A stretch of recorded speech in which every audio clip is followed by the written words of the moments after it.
வணக்கம். இது தமிழம் மலையொலி. நான் உங்கள் செந்தில்நாதன். இன்று நாம் பேச இருக்கின்ற தலைப்பு தங்கலான் படம் குறித்து தான் நம்ம பேச இருக்கிறோம். தங்கலான் படம் வந்த உடனேயே நம்ம படத்தை பார்த்தோம்.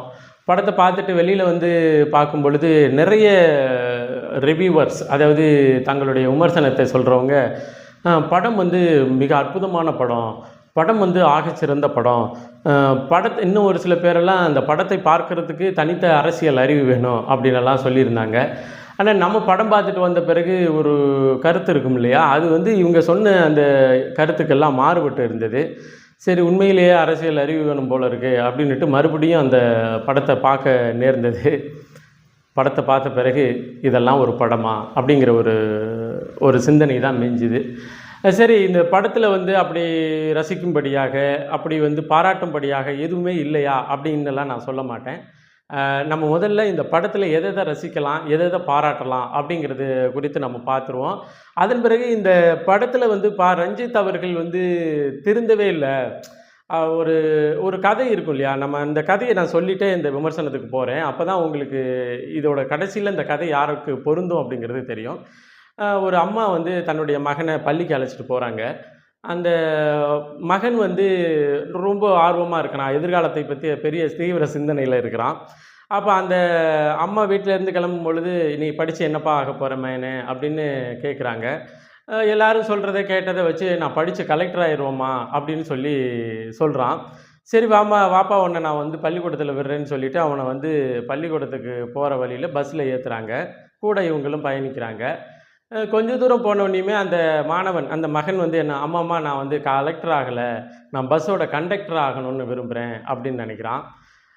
சரி சரி பிள்ளை ஏதோ அறியாத பிள்ளை பேசிகிட்டு இருக்கு அப்படின்னு சொல்லிட்டு இறங்கிட்டு அந்த பள்ளிக்கூடத்துக்கு போகிறாங்க. பள்ளிக்கூடத்துக்கு போகும் பொழுது அந்த பள்ளிக்கூடத்துக்கு உள்ளுக்கு நுழைஞ்ச உடனே அந்த மகன் வந்து அம்மா இன்னொன்று சொல்கிறேம்மா அப்படின்றான்.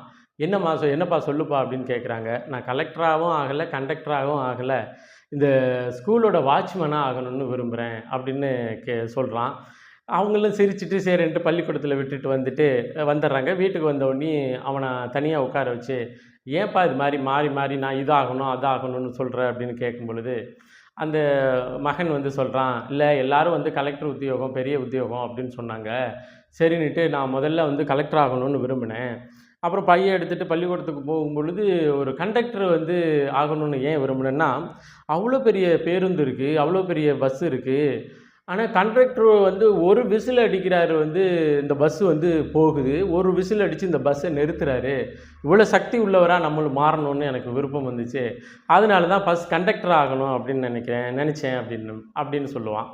அதன் பிறகு சரிடா, இது கூட கண்டக்டர் ஆகிறேன்னு சொன்னேன், பள்ளிக்கூடத்துக்கு போனோன்னே நீ ஏன் இதுக்கு வந்து வாட்ச்மேன் ஆகணும், பள்ளிக்கூடத்தோட வாட்ச்மேன் ஆகணும் அப்படின்னு விரும்பினேன் அப்படின்னா, அது சரிதாம்மா, நான் இதெல்லாம் பெருசுன்னு நினச்சிக்கிட்டு இருந்தேன். நான் உள்ளுக்கு போன பிறகு வாட்ச்மேன் வந்து ஒரே ஒரு பெல் அடித்தார். பள்ளிக்கூடத்தில் இருக்கிற ஒரு 5000 பேர் வந்து ஒன்றா நின்று வரிசையில் நின்று க்யூவில் நின்று ப்ரேயருக்கு வந்துட்டாங்க. ஹெட்மாஸ்டரும் அவர் வேலை விட்டது வந்துட்டார். ஸ்கூலில் அங்கங்கே இருந்த டீச்சர் வாத்தியார் எல்லாருமே வந்து ஒரு இடத்துல நிற்கிறாங்க.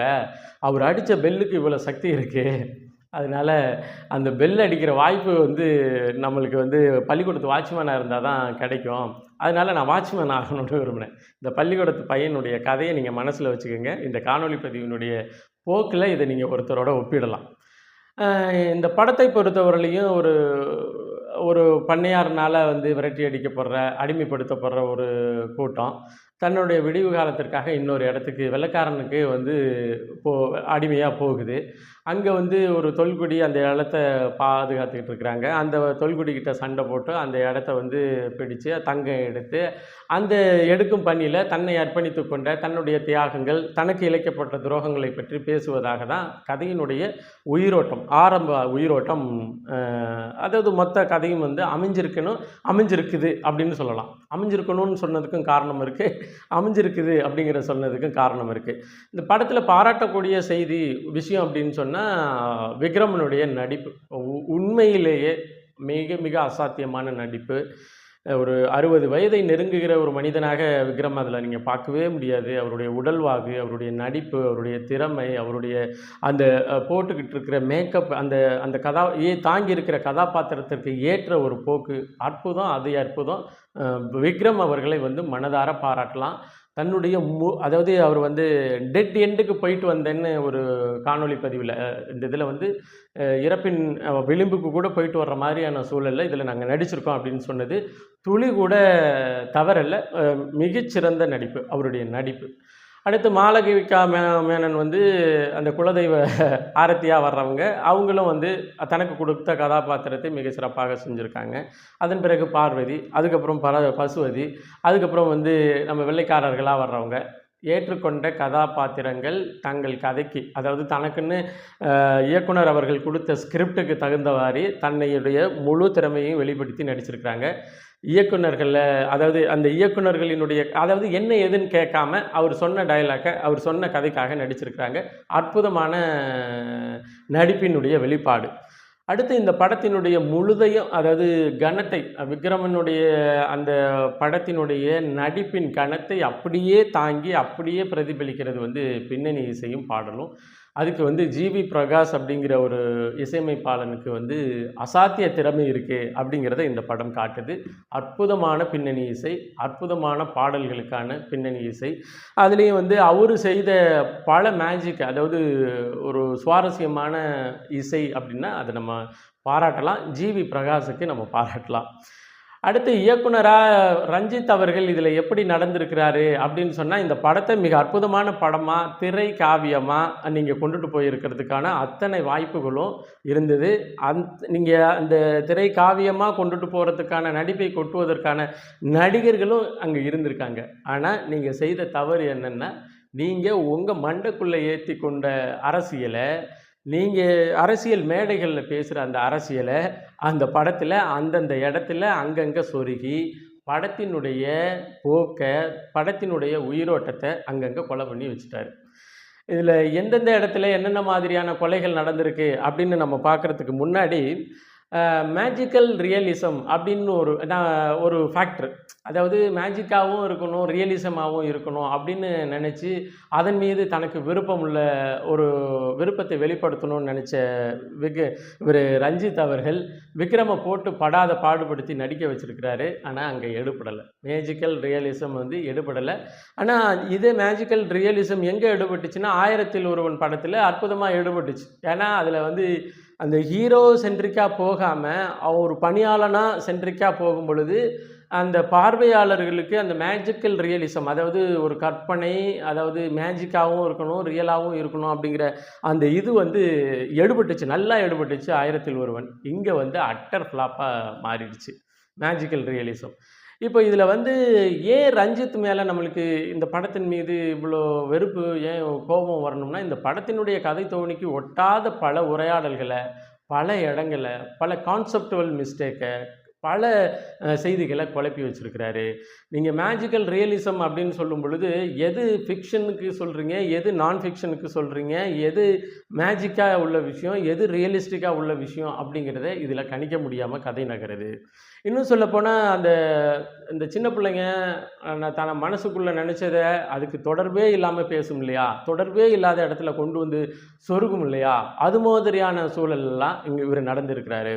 அதாவது எங்களுடைய நிலத்தை பறித்து கொண்டு எங்களை விரட்டி விட்டார்கள் சோழர்கள் ஒரு காலத்தில். இது வந்து கதையாடலில் வருது. அந்த கதையாடலில் விக்ரமுக்கு பக்கத்தில் இருக்கிற ஒரு ஸ்க்ரீனில் வர்றது வந்து 1000ல் ஒருவனில் ராஜராஜ சோழனா நம்ம அடையாளம் காட்டப்பட்ட அந்த தொனி இருக்கு இல்லையா, அந்த ஸ்க்ரீன் வருது.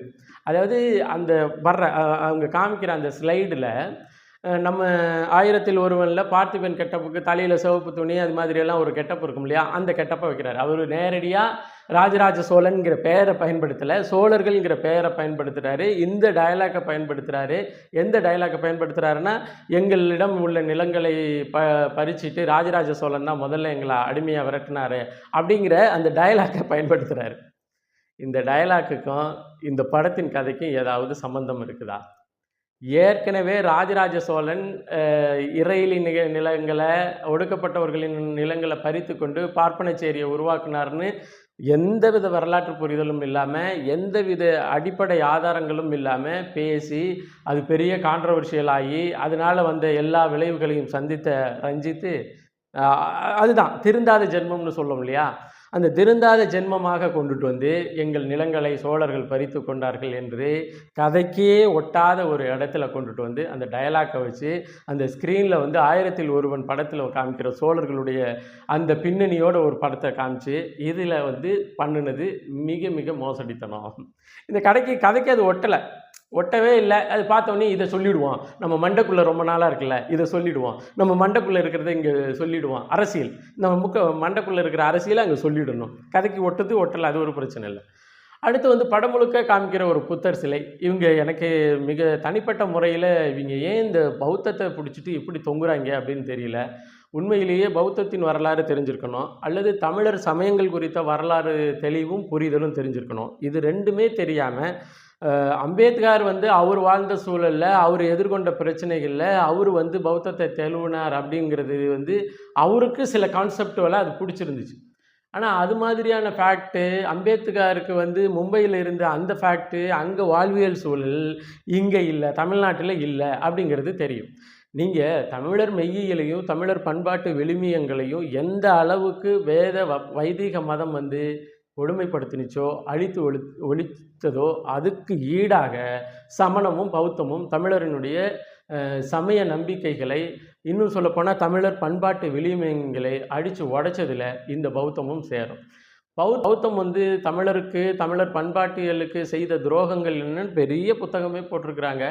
குறிப்பாக ரஞ்சித் மாதிரி ஆள்கள் உண்மையை தெரிஞ்சுக்கணும் அப்படின்னு நினச்சாங்கன்னா, களப்பிரர் ஆட்சி காலத்தில் தமிழகம், மயிலை சீனிவாசனார் எழுதினது அற்புதமான புத்தகம், படிங்க. தமிழும் பௌத்தமும், தமிழும் சமணமும், தமிழும் இன்னும் பிற மதங்களும், அற்புதமான புத்தகங்களை அவரே எழுதியிருக்காரு. மிகப்பெரிய வரலாற்று ஆய்வாளர்.